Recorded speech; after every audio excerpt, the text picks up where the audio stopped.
नमस्कार मित्रांनो, स्वागत आहे तुमचं आताच्या ब्रेकिंग न्यूजमध्ये। मित्रांनो, महिला प्राध्यापकांच्या सुट्टी संदर्भात विद्यापीठ अनुदान आयोग म्हणजेच UGCने एक महत्त्वाचा निर्णय घेतलाय। त्यानुसार आता महिला प्राध्यापकांना 2 वर्षांपर्यंत बालसंगोपन रजा ही घेता येणार आहे। महिला काम करत असलेल्या उच्च शैक्षणिक संस्था रजा नाकारू शकत नाहीत। विद्यापीठ अनुदान आयोगानं म्हणजेच UGCनं नियम 2025 मध्ये बालसंगोपनाची तरतूद ही समाविष्ट केली आहे। जर कोणत्याही उच्च शिक्षण संस्थेनं नियमांचं पालन केलं नाही तर संस्थेवरती आजीवन बंदी घातली जाऊ शकते। अनेकदा महिला प्राध्यापक त्यांच्या संगोपनाची रजा दिली जात नसल्याची तक्रार करतात।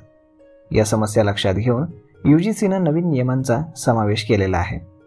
जर कोणी नियमांचं उल्लंघन केलं तर आयोग संबंधित उच्च शैक्षणिक संस्थेविरुद्ध कठोर कारवाई करू शकतो, असं UGC नियम 2025 मध्ये स्पष्टपणे सांगण्यात आलंय।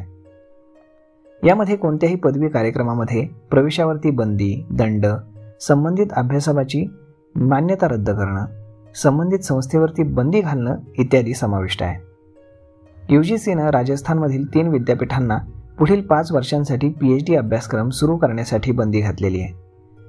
मिळालेल्या माहितीनुसार विद्यापीठांमधील पदव्या नियम शिकवण्यावरती तडजोड करण्यात आली। चुरू येथील OBGS विद्यापीठ, अलवर येथील सनराइज युनिव्हर्सिटी आणि झुंझुनू येथील सिंघानिया युनिव्हर्सिटीवरती निर्बंध घालण्यात आलेत। UGCने जारी केलेल्या ड्राफ्टनुसार किमान 55% गुणांसह मास्टर ऑफ इंजिनिअरिंग आणि मास्टर्स ऑफ टेक्नॉलॉजीमध्ये PG डिग्री असलेल्यांना थेट सहाय्यक प्राध्यापक भरतीची परवानगी मिळणार आहे। यासाठी त्यांना नेट क्वालिफाईड होण्याची आवश्यकता नाही। उमेदवारांना त्यांच्या सर्वोच्च शैक्षणिक कौशल्याच्या आधारे शिकवण्याची परवानगी देण्यासाठी UGCद्वारे नियम हे तयार केले जात आहेत। यानुसार आता कोणत्याही विषयामध्ये UG आणि PGचं शिक्षण घेतलेले परंतु PhD आणि नेट विषय असलेले प्राध्यापक पदासाठी अर्ज करू शकतात।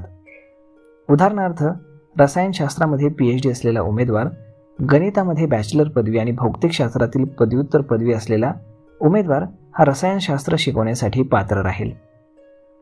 तर मग मित्रांनो, अशा पद्धतीने आता महिला प्राध्यापकांना मुलांच्या संगोपनासाठी कमीत कमी 2 वर्षांची सुट्टी ही द्यावी लागणार आहे।